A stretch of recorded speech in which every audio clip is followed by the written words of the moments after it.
अल्हम्दुलिल्लाह नहमदुहु व नस्तईनुहु व नस्तगफिरुहु व नु'मिनु बिही व नतवक्कलु अलैहि व नऊज़ु बिल्लाहि मिन शुरूरि अनफुसिना व मिन सय्यिआति अअमालिना मन यहदिहिल्लाहु फला मुज़िल्ल लहु व मन युज़लिल्हु फला हादिय लहु व नशहदु अल्ला इलाहा इल्लल्लाहु वहदहु ला शरीक लहु व नशहदु अन्न सय्यिदना व मौलाना मुहम्मदन अब्दुहु व रसूलुहु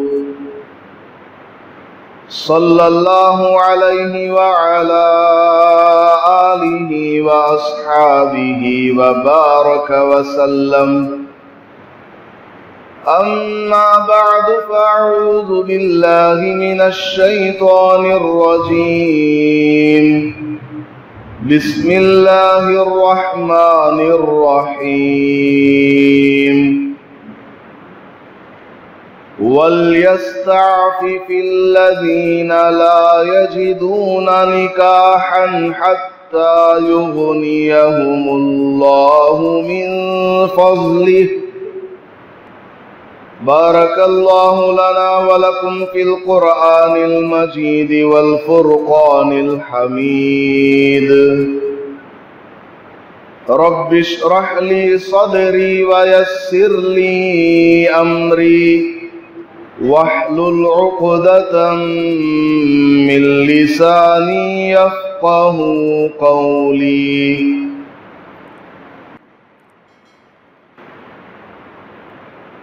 मुअज़्ज़ज़ सामीन किराम, रमज़ानुल मुबारक गुज़र चुका और माह शव्वाल चल रहा है। माह रमज़ान हमारे लिए एक प्रैक्टिस का महीना है। पूरे साल जिंदगी गुजारने का तरीका माह रमज़ान से हमें समझ में आता है और माह रमज़ान के आमाल को करने की बरकत से पूरे साल के आमाल का करना हमारे लिए आसान हो जाता है।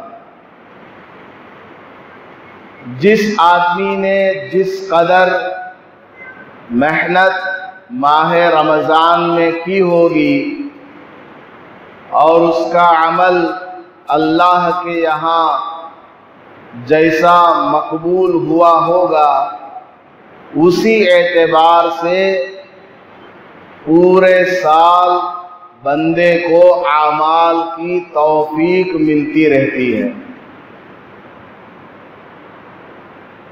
माह रमज़ान में रोज़ा ये बहुत अहम इबादत है, जिसके रूहानी फ़ायदे भी हैं, जिस्मानी फ़ायदे भी हैं, दुनियावी और उखरवी फ़ायदे भी रोज़े के ज़रिए हासिल किए जाते हैं। हुज़ूर अकरम सल्लल्लाहु अलैहि वसल्लम का मामूल सिर्फ माह रमज़ान के रोज़ों का नहीं था, बल्कि रमज़ान के अलावा आप सल्लल्लाहु अलैहि वसल्लम पूरे साल में 50 से भी ज़्यादा नफिल रोज़ों का एहतमाम फरमाया करते थे। 50 रोज़ों से भी ज़्यादा रमज़ान के रोज़ों के अलावा आप सल्लल्लाहु अलैहि वसल्लम पूरे साल नफल रोज़ों का एहतमाम किया करते थे और सहाबा रज़ी अल्लाहु अन्हुम अजमईन को भी नफल रोज़ों का एहतमाम करने की वसीयत फरमाया करते थे। और अल्लाह पाक ने हमें कुरान करीम के ज़रिए ये बात बयान फरमाई है, लक़द कान लकुम फ़ी रसूलिल्लाहि उस्वतुन हसना, कि नबी पाक सल्लल्लाहु अलैहि वसल्लम की ज़ात में, आपके आमाल में, शबो रोज़ के आमाल में, आपकी ज़िंदगी में, आपके मुआमलात में, आपके तर्ज़े गुफ्तगू में, आप सल्लल्लाहु अलैहि वसल्लम की पूरी ज़िंदगी में हमारे लिए अल्लाह पाक ने हुजूर सल्लल्लाहु अलैहि वसल्लम को और हुजूर की ज़िंदगी को नमूना बना करके भेजा है कि तुमको ज़िंदगी किस तरीके से गुजारनी है। नबी पाक सल्लल्लाहु अलैहि वसल्लम की पूरी ज़िंदगी देखो और उनकी ज़िंदगी जैसे गुजरी थी इस तरीके पर तुम अपनी ज़िंदगी को गुजारो। तो जहां तक रोज़ों की बात है तो आप सल्लल्लाहु अलैहि वसल्लम माह रमज़ान के अलावा नफल रोज़ों का एहतिमाम फरमाया करते थे। इसलिए बहैसियत उम्मती हमें भी चाहिए कि हम सिर्फ रमज़ान के फ़र्ज रोज़ों पर इक्तिफा न करें, बल्कि फ़र्ज रोज़ों के अलावा पूरे साल में आने वाले नफल रोज़ों का भी एहतिमाम करें। और आपको मालूम है कि हम लोग रोज़ाना 5 वक्त की फ़र्ज नमाज पढ़ने के लिए आते हैं। तो फ़र्ज नमाज से पहले कुछ रकातें नफिल भी है। मिसाल के तौर पर फजर की फ़र्ज नमाज से पहले 2 रकात है, वो सुन्नत मुअक्कदा है, वाजिब के करीब है। बाद में फजर की फ़र्ज नमाज के बाद कोई नमाज नहीं है, किसी भी तरह की नमाज फजर की फ़र्ज नमाज पढ़ लेने के बाद जायज़ नहीं है।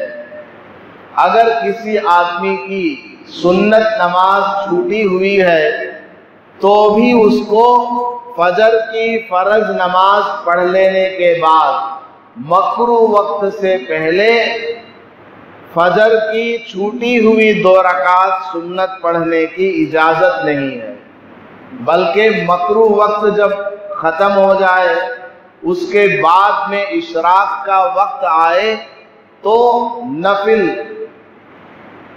जिस तरह इशराक पढ़ते हैं इसी तरह 2 रकात सुन्नत मुअक्कदा जो फजर से पहले की छूटी हुई है उसको पढ़ना है। बहरहाल मैं तो ये कह रहा था कि फ़र्ज नमाजों के पहले अल्लाह ने कुछ रकातें रखी हैं और फ़र्ज नमाजों के बाद में भी कुछ रकातें रखी हैं। जैसे ज़ोहर की फ़र्ज नमाज के बाद 2 रकात सुन्नत मुअक्कदा है, फिर 2 रकात नफल है।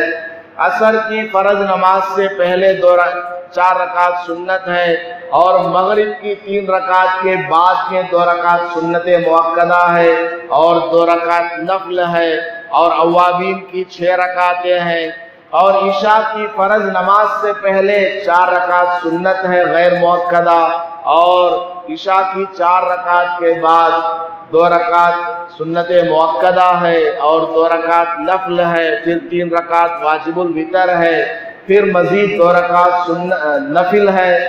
इस तरह फर्जों से पहले भी और फर्जों के बाद भी कुछ रकातें पढ़ने का हमें हुक्म दिया गया। तो माह रमजान का रोजा फर्ज है, तो उससे पहले भी और उसके बाद में भी हमें अहादीस की रोशनी में रोजे रखने का हुक्म मिलता है। जैसे माह रमजान से पहले तमाम अहादीस को सामने रखते हुए उलमाए किराम ने, फुक़हाए इज़ाम ने क्या फरमाया कि माह रजब में रोज़ों का एहतमाम करो जितना हो सके, और माह शाबान में 15 शाबान तक जितने रोज़े तुमसे हो सके रख लो, या कम से कम 15 शाबान का रोज़ा रख लो। ये हमें उलमाए किराम फरमाते हैं। इसी तरह माह रमजान के ख़त्म होने पर भी नबी पाक सल्लल्लाहु अलैहि वसल्लम ने इरशाद फरमाया, मन सामा रमजाना सुम्मा अतबअहु सित्तम मिन शव्वाल काना का सियामिद दहर, कि जिस आदमी ने माह रमजान के रोजे रखे और उसके बाद शव्वाल के, यानी ये जो महीना चल रहा है इसका नाम शव्वाल है, इसके 6 रोजे रखता है, तो माह रमजान के 30 रोजे और शव्वाल के 6 रोजे, इन दोनों को मिलाएंगे तो 36 रोजे बनते हैं। और अल्लाह ताला का एक ज़ाब्ता है, कुरान करीम में मौजूद है, अल अश्रु बि अमसालिहा, कि अल्लाह ताला बंदे की एक नेकी पर 10 गुना सवाब देता है। तो 36 रोजों का सवाब 360 रोजों के बराबर है।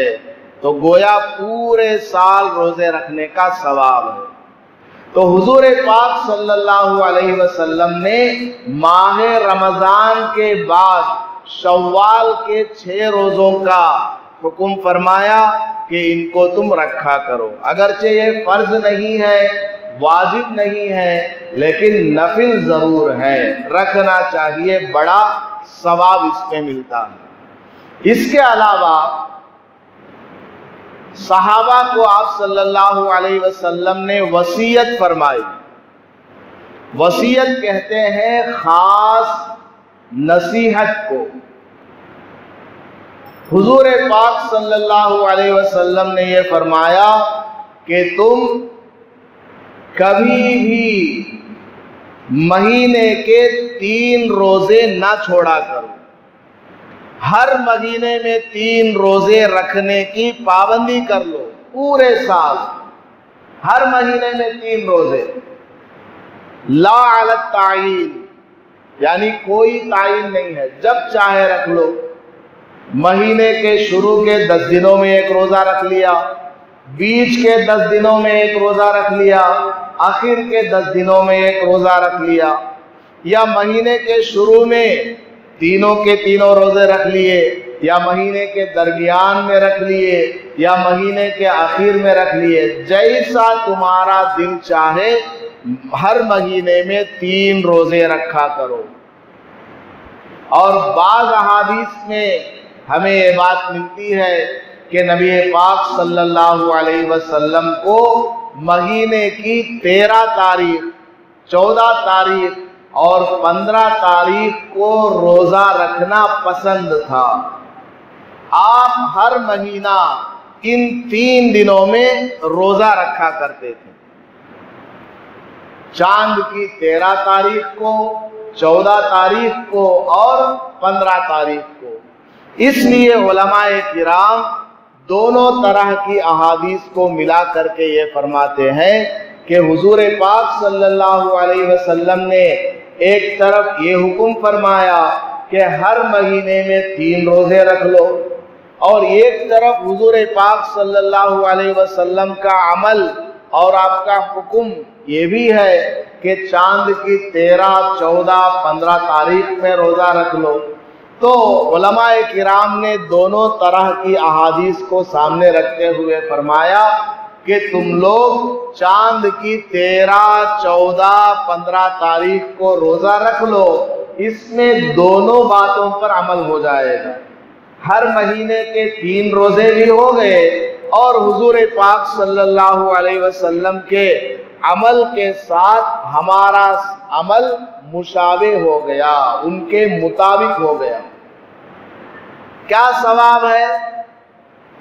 एक सहाबी हैं हजरत अब्दुल्लाह इब्ने अम्र इब्नुल आस रज़ी अल्लाहु अन्हुमा, उनके बारे में हुजूर सल्लल्लाहु अलैहि वसल्लम को खबर पहुंची कि वो रात भर नमाज पढ़ते हैं और दिन भर रोजा रखते हैं। तो हुजूर सल्लल्लाहु अलैहि वसल्लम ने उनको बुलवाया और पूछा, क्या ये बात सही है कि तुम रातों रात नमाज पढ़ते हो? उन्होंने जवाब दिया, हाँ या रसूल अल्लाह, मैं रातों रात नमाज पढ़ता हूँ। तो हुजूर पाक सल्लल्लाहु अलैहि वसल्लम ने फरमाया कि देखो, तुम्हारे ऊपर तुम्हारी बीवी का भी हक है, इसलिए रात में उसको भी वक्त दिया करो। तुम्हारे ऊपर तुम्हारी औलाद का भी हक है, उनको भी वक्त दिया करो। और तुम्हारे ऊपर तुम्हारे जिस्म का भी हक है, आंखों का भी हक है, कुछ आराम जिस्म को, आंख को भी दिया करो। इसलिए तुम्हारे बारे में खबर पहुंची कि तुम एक ही रात में पूरा का पूरा कुरान पढ़ देते हो। इतनी मेहनत ना किया करो, अपनी जान पर रहम खाओ। 20 दिन में एक कुरान पढ़ा करो।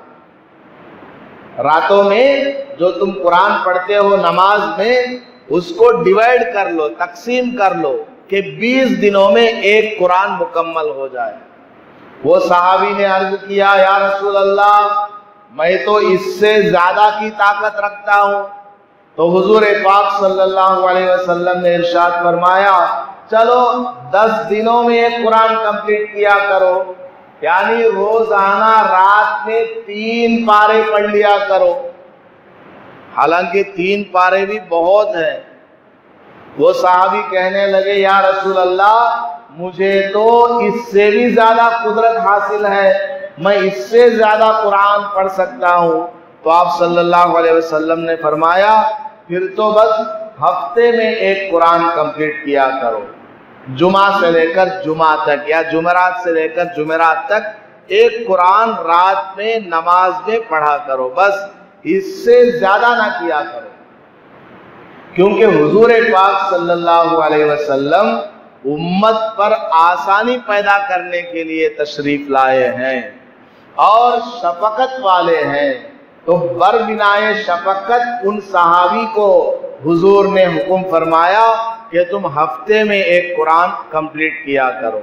तो इसका ये मतलब हरगिज नहीं है कि अगर कोई आदमी 5 दिन में ही कुरान कंप्लीट करे या 3 दिन में करे या 2 दिन या 1 दिन में करे तो वो नाजायज हो, हराम हो, ऐसी बात नहीं।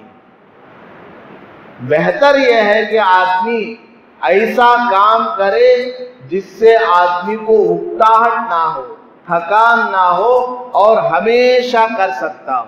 इसलिए हुजूर ने हुक्म फरमाया कि तुम हफ्ते में एक मर्तबा कुरान पढ़ा करो। वो कहने लगे, ठीक है या रसूल अल्लाह। फिर हुजूर ने पूछा कि तुम्हारे बारे में हमें कंप्लेंट मिला है कि तुम रोजाना रोजा रखते हो, पूरा का पूरा महीना रोजा रखते हो। ऐसा ना किया करो, तुम महीने में 3 रोजे रख लिया करो। 3 रोजे पूरे 30 दिनों के रोजों के बराबर है। क्योंकि अल्लाह पाक का ज़ाब्ता है, अल अश्रु बि अमसालिहा, कि एक नेकी का बदला अल्लाह पाक 10 गुना बढ़ा करके देता है। इसलिए तुम महीने में 3 रोजे रख लो तो पूरे 30 दिनों के रोजों का तुमको सवाब मिल जाएगा। वो सहाबी कहने लगे, या रसूल अल्लाह, मैं तो इससे भी ज्यादा ताकत रखता हूँ। तो हुजूर पाक सल्लल्लाहु अलैहि वसल्लम ने इरशाद फरमाया, फिर तो तुम 100 में दाऊद रख लिया करो। हजरत दाऊद अलैहिस्सलाम का रोजा जो कि सबसे अफजल रोजा है। वो क्या है? एक दिन रोजा रखो, अगले दिन छोड़ दो, फिर अगले दिन रोजा रखो, फिर अगले दिन छोड़ दो। इस तरह महीने में 15 दिन रोजे के हो जाएंगे और 15 दिन इफ्तार के हो जाया करेंगे। तो वो सहाबी कहने लगे, या रसूल अल्लाह, मैं तो इससे भी ज्यादा ताकत रखता हूँ। तो हुजूर पाक सल्लल्लाहु अलैहि वसल्लम ने फरमाया कि बस 15 ही रोजे रखा करो। 100 में दाऊद अफजलुस सियाम है, उससे बेहतर कोई रोजा नहीं है। तुम्हारे जिस्म का तुम्हारे ऊपर हक है और तुम्हारी औलाद का, बीवी का तुम्हारे ऊपर हक है और तुम्हारे पास आने जाने वाले मेहमानों का भी तुम्हारे ऊपर हक है। इसलिए तुम 100 में दाऊद रख लिया करो अगर रखना चाहो तो। एक दिन रोजा रख लिया, एक दिन इफ्तार कर लिया।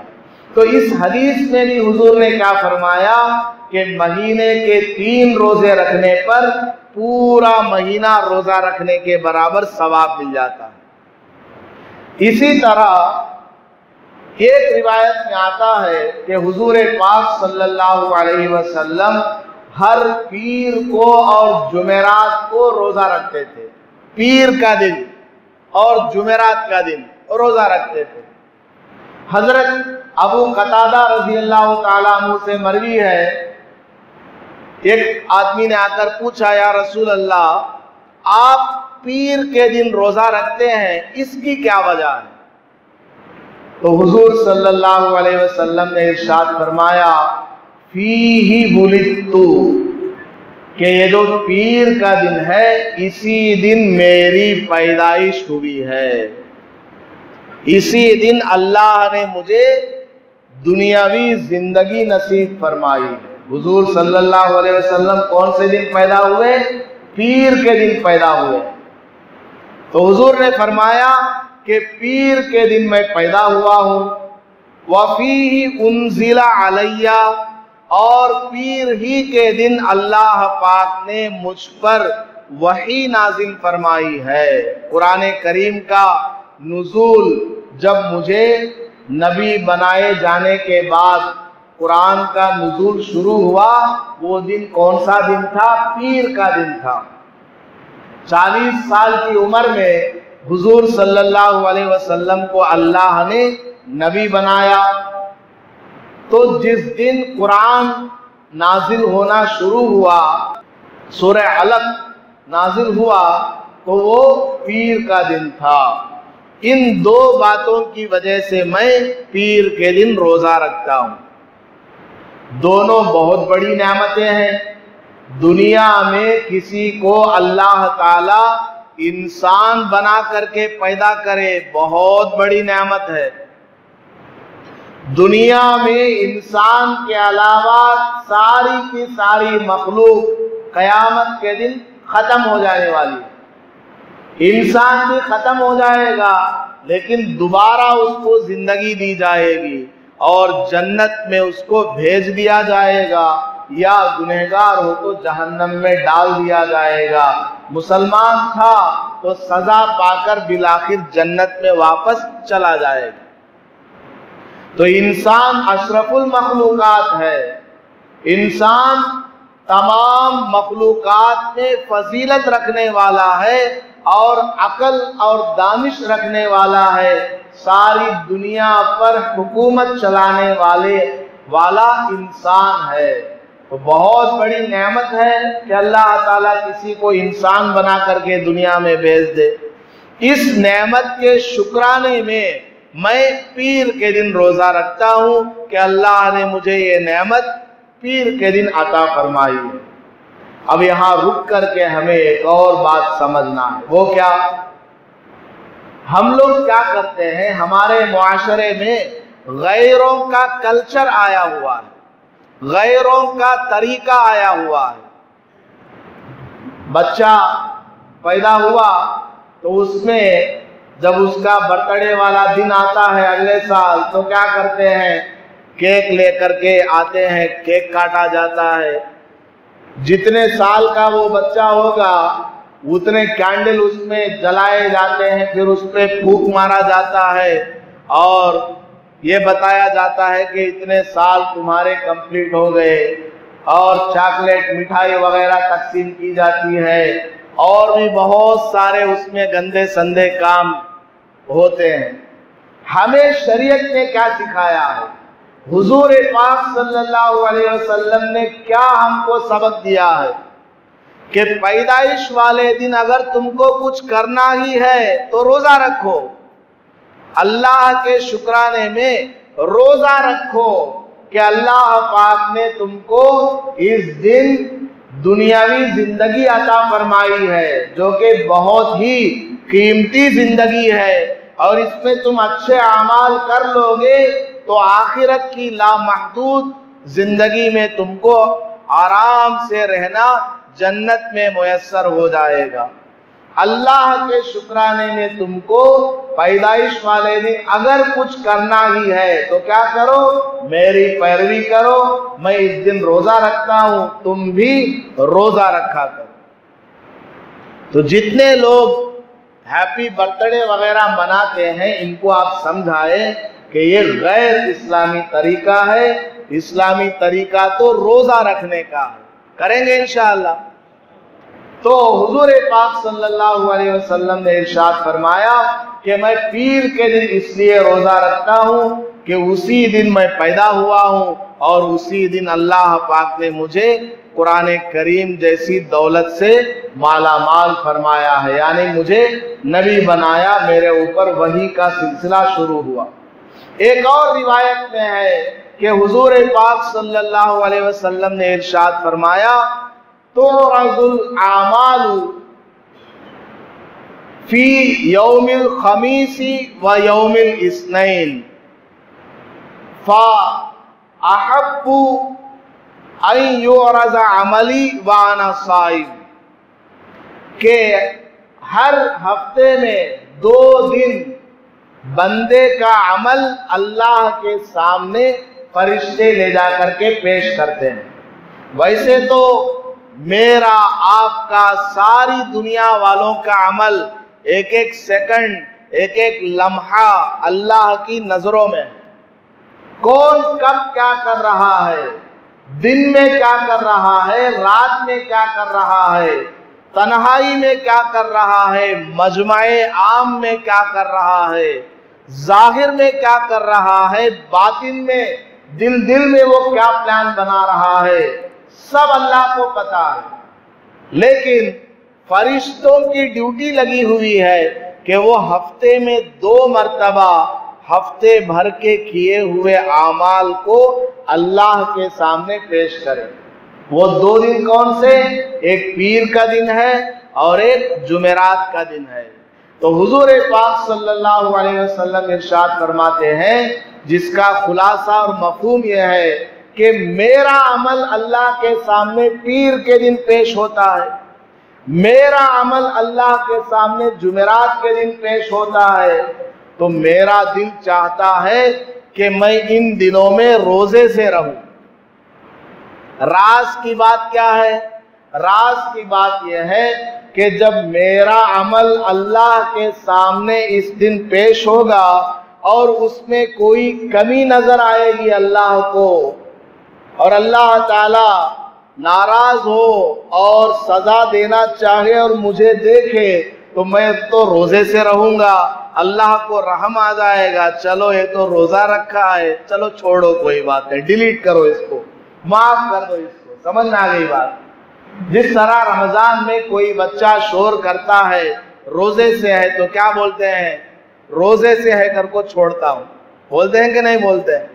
तो रोजा है इसलिए मैं छोड़ दे रहा हूं, वरना तुम्हारी खूब मैं पिटाई करता। इसी तरह अल्लाह पाक अगर चाहेगा, मेरा अमल देखेगा पीर को, जुमेरात को, उसमें कोई कमी नजर आएगी और अल्लाह नाराज होगा, और दूसरी तरफ मुझे देखेगा कि मैंने तो रोजा रखा हुआ है, तो अल्लाह ताला को रहम आएगा, चलो इसने रोजा रखा है, छोड़ो कोई बात नहीं, माफ कर दो।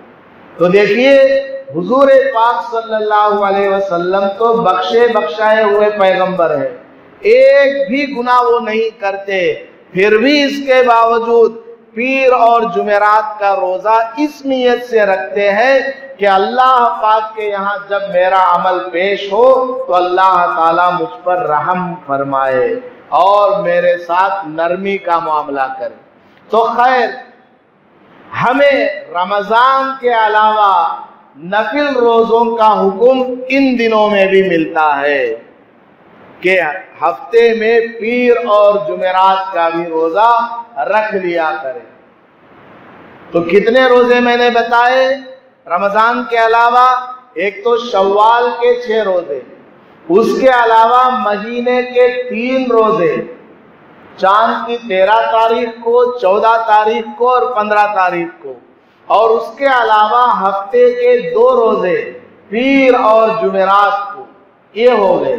इसके अलावा और भी साल भर में बहुत सारे रोजे आते हैं, जैसे बकरीद से पहले 9 रोजे, जैसे मान लीजिए आज 10 तारीख है बकरीद की, तो उससे पहले के 9 दिन के रोजे ये भी फजीलत वाले हैं। आशूरे का रोजा यानी मुहर्रम की 10 तारीख का रोजा, और उससे आगे पीछे एक रोजा मिला लेना, और उसके अलावा 15 शाबान का रोजा है। इतने सारे रोजे अगर हम रख लेंगे तो रमजान में जिस तरीके से हम रोजे की हालत में गुनाहों से बचा करते थे, इस तरह हम पूरे साल कई दिन रोजा रखने की बरकत से गुनाहों से बचे रहे। सबसे बड़ा ऑब्जेक्टिव पॉइंट रोजा रखने का क्या है? गुनाहों से बचना है। सबसे बड़ा ऑब्जेक्टिव पॉइंट गुनाहों से बचना। रमजान में बंदा रोजा रखता है तो झूठ नहीं बोलता, नहीं रोजे से हूं, मुझे झूठ नहीं बोलना। बहस चल रही है, क्या रमजान का महीना चलता है, रोजे से है, क्यों बहस करता, चलो यहाँ से। बहस नहीं करता और लड़ाई झगड़ा नहीं करता, कोई गंदी संदी चीज नहीं देखता, ना सुनता, रोजे से है। दिल में हमेशा सुबह 4:30 बजे से लेकर शाम में 6:30 बजे तक 14.5 घंटे बंदे को रोजे का ख्याल रहता है। इस तरह अगर वो महीने में 3 रोजे रख लेगा तो 3 रोजों की बरकत पूरे 30 दिनों में आ जाएगी, और हफ्ते में पीर और जुमेरात का रोजा रखेगा तो उन दोनों रोजों की बरकत पूरे हफ्ते में आ जाएगी, और उसकी वजह से बंदा रोजा रख करके बहुत सारे गुनाहों से जैसे बचता था, जिन दिनों में रोजा नहीं रखता है उसमें भी गुनाहों से बच जाता है। और गुनाहों से बचने की तौफीक अगर किसी को मिल जाए तो फिर क्या ही कहना। और खास करके नौजवानों को इन रोजों का एहतमाम करना चाहिए। खास करके बोल रहा हूं, मतलब क्या, सबको रखना है और एक्सपेशली नौजवानों को रखना है। क्यों, वो बता देता हूं। आखिरी बात, अल्लाह पाक ने कुरान करीम में इरशाद फरमाया, मालदारों को फरमाया, जो भी सौकार है, जो भी मालदार है, उनसे अल्लाह ने फरमाया क्या, तुम लोग अपने नौकर चाकर और अपने मिलने जुलने वाले दोस्त अहबाब रिश्तेदार पड़ोसी वगैरह में कोई गरीब बच्चे बच्चियां मिले, उनकी शादियां कराया करो। अल्लाह ने कुरान में आर्डर दिया, 18 पारे में कुरान करीम का यह आर्डर है कि अपने गरीब जो दोस्त अहबाब है, रिश्तेदार वगैरह हैं, पड़ोसी हैं या नौकर चाकर हैं, वो अगर गरीब है तो उनकी शादियां कराया करो, पैसा उनके ऊपर खर्च किया करो।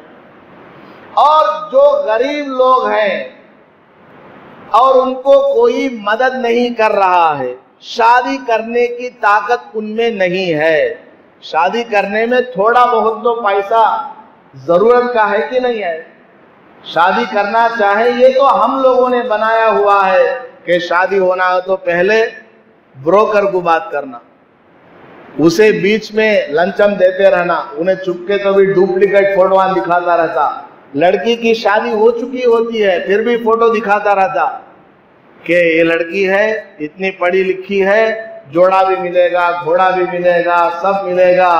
आप अगर मुझे किराए का पैसा दे देंगे, आने जाने का खर्चा, तो मैं बात करके आऊँगा। घर वालों को टोपी पहना देता है और वो पैसा देते हैं, 500-1000 रुपया ले जाता है और अपने घर में खूब बिरयानी वगैरह बना करके खा लेता। 2 दिन के बाद फ़ोन करता, नहीं ले वो तुम ना सेट होता नहीं।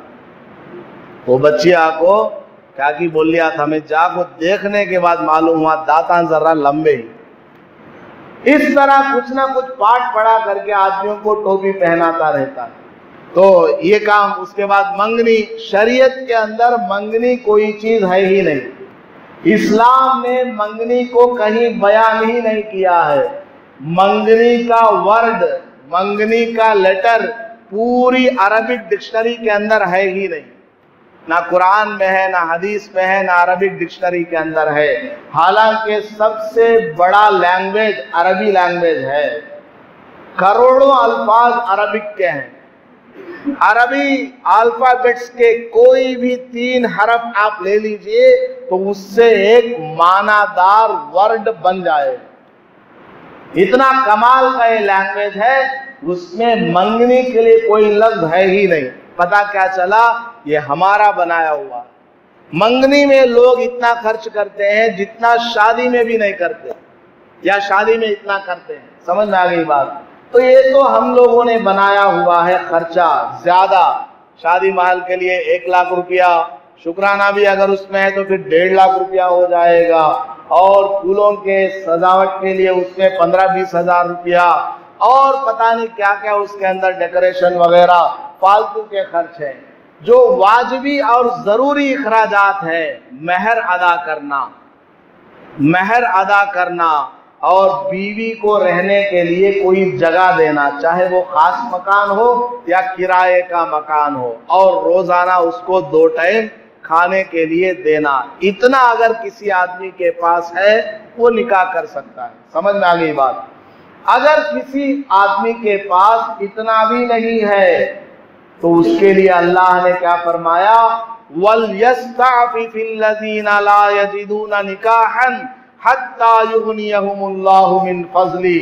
ऐसे नौजवान जो शादी करने की फिलहाल कुदरत नहीं रखते किसी मजबूरी की वजह से, शरई उज़्र की वजह से, तो वो क्या करें, अपने आप को पाक दामन बना करके रखे। पाक दामन का मतलब क्या? आंखों की हिफाजत करे, बदनजरी ना करे, औरतों को ना देखा करे। अब हमारे हर नौजवान के हाथ में क्या है? एंड्रॉइड iOS का मोबाइल है। अब उसमें फेसबुक है, ये वो देखते हैं तो निगाह कहाँ महफूज रहती है। और अल्लाह ने फरमाया अपने आप को क्या करो, पाक दामन बना करके रखो, दिल की हिफाजत करो, दिमाग की हिफाजत करो। ये सब इन चीजों के ऊपर काबू कैसे हासिल होगा? अल्लाह के नबी अलैहिस्सलातु वस्सलाम ने अपने अक़वाल के जरिए बताया, या माशर शबाब, ऐ नौजवानों की जमात सुन लो, ऐ नौजवानों की जमात सुन लो, मन इस्तता मिनकुमुल बाअता फल्यतज़व्वज, तुम में जो आदमी शादी करने की हैसियत रखता है, जिस्मानी एतबार से भी, माली जरूरत का जो खर्चा है उस एतबार से भी कोई कुदरत रखता है, फल्यतज़व्वज, तुम जरूर शादी कर लो। वम क्यों? फ़इन्नहु अग़ज़्ज़ु लिलबसरी, इसलिए कि शादी करने से आदमी की आंख पाक हो जाती है। व अहसनु लिलफरज, शादी कर लेने से आदमी की शर्मगाह महफूज हो जाती है, गुनाहों से आदमी बच जाता है और उसका आधा ईमान मुकम्मल हो जाता है। आगे फरमाया, वमन लम यस्तती, ऐ नौजवान, अगर तू शादी करने की फिलहाल कुदरत नहीं रखता तो फ़अलैहि बिस्सौम, उसके ऊपर क्या है? रोजा है। क्या है? रोजा रखना। शादी करने की अगर फिलहाल कुदरत नहीं है तो क्या करो? रोजा रखो। क्यों? फ़इन्नहु लहू विजा, इसलिए कि रोजा उसके लिए ढाल है, ढाल। जंग में जिस तरीके से आदमी सामने से आने वाले तीर से अपने आप को बचाने के लिए ढाल का इस्तेमाल करता है, जैसे आजकल के फौजी वो टैंकर का इस्तेमाल करते हैं कि सामने से कुछ भी आ जाए कोई कुछ नहीं होता, और शील्ड वगैरह पहनते हैं, लोहे की टोपी पहनते हैं और हाथ में भी पता नहीं क्या क्या पहनते हैं। पुलिस वाले भी शील्ड लेकर के आते हैं, जिस्म के ऊपर भी अजीब व गरीब ब्रश पहन करके आते हैं, शूज भी अजीब व गरीब होते हैं। तो रोजा क्या है? इस तरह का ढाल है, गुनाहों से बचने का जरिया है। तो नौजवानों को खुसूसियत के साथ चाहिए कि वो हर हफ्ता पीर और जुमेरात का रोजा रखें, महीने में 13, 14, 15 तारीख का रोजा रखें और साल भर में जितने भी नफली रोजे आते हैं उनका एहतमाम करें। तो इंशाअल्लाह नौजवानों की जिंदगी बहुत ही बरकत वाली गुजरेगी। और बाकी लोग जो शादीशुदा हैं वो लोग भी इन रोजों का एहतमाम करें, वो लोग भी इन रोजों का एहतमाम करें तो क्या होगा? पूरा साल उनका गुनाहों से बचते हुए गुजर जाएगा और हर महीना उनको रमजान जैसा महसूस होगा। हर महीने में वो 3 दिन रोजा रखता है, हफ्ते में 1 या 2 रोजे रख लेता है, या कम से कम महीने में 3 ही रोजा रख लेता है, तो हर महीना उसको रमजान की याद आती रहेगी और रमजान की तरह उसकी जिंदगी गुजरेगी। अल्लाह पाक हमें कही गई बातों पर अमल करने की तौफीक अता फरमाए। आमीन व आखिरु दावाना अल्हम्दुलिल्लाहि रब्बिल आलमीन। वीडियो के नीचे सब्सक्राइब के बटन पर क्लिक करें, बेल के आइकॉन पर क्लिक कीजिए ताकि हर नई वीडियो की नोटिफिकेशन आपको मिल जाए।